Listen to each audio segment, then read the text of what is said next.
Radiator denim సరికొత్త brand ఇప్పుడు Amazon online shopping లో లేటెస్ట్ ట్రెండ్ తో పాటు కంఫర్ట్ స్టైల్ మీ టెస్ట్ కి తగినట్లుగా ఇప్పుడే ఆర్డర్ చేయండి. కేవలం 699 799 మాత్రమే.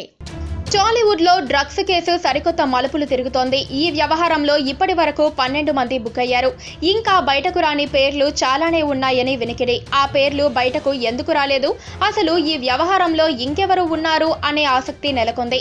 మరోవైపు 12 మందిలో చాలా మంది మాకు ఎలాంటి సంబంధం లేదు, మేము అమాయకులం అంటున్నారు. కానీ పూరి జగన్నాథ్ మాత్రం కాస్త డిఫరెంట్ గా స్పందించాడు. ఈ విషయంలో చాలా మందికి లింకులున్నాయి, వాళ్ళ పేర్లు బయట పెట్టగల దమ్ము నాకుంది, రాసే దమ్ము మీకుందా అంటూ ఓపెన్ గా మీడియాకు ఛాలెంజ్ విసిరాడు పూరి. పూరిని సంప్రదించడానికి కొంతమంది మీడియా మిత్రులు 2 రోజులుగా శతవిధాలా ప్రయత్నిస్తున్నారు. ఎట్టకేలకు పూరి లైన్ లోకి వచ్చాడు. ఫోన్ లో కొంతమంది పాత్రికేయులతో పూరి మాట్లాడాడు. కొంతమంది పేర్లు బయట పెట్టినట్టు తెలుస్తోంది. అందులో ఒకరు ఇండస్ట్రీలో కాకలు తిరిగిన నట కుటుంబం నుంచి వచ్చిన వారసుడని తెలుస్తోంది. మిగిలిన 2 నిర్మాత తనయులని సమాచారం. ఎలాగూ మునిగాం కదా, మిగిలిన వాళ్ళని ముంచేద్దాం అన్న ఫీలింగ్ ఎవరికి వచ్చినా ఇలా చాలా మంది పేర్లు బయటకు వచ్చేస్తాయి. మరి ఈ చిట్టా విప్పేదెవరో చూడాలి అన్నట్టు ఈ రోజు పూరి మీడియా ముందుకు వచ్చే అవకాశాలున్నాయని తెలుస్తోంది.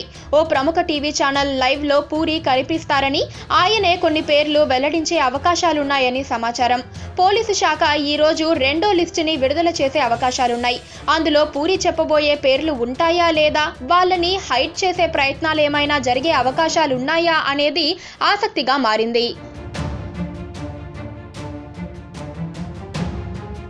పక్కనే ఒక గంట సింబల్ కనిపిస్తుంది కదా, దాన్ని నొక్కారనుకోండి, మేం చేసే వీడియో అప్డేట్స్, నోటిఫికేషన్స్ అన్నిటితో మీ డివైస్ లో వాలిపోతాం.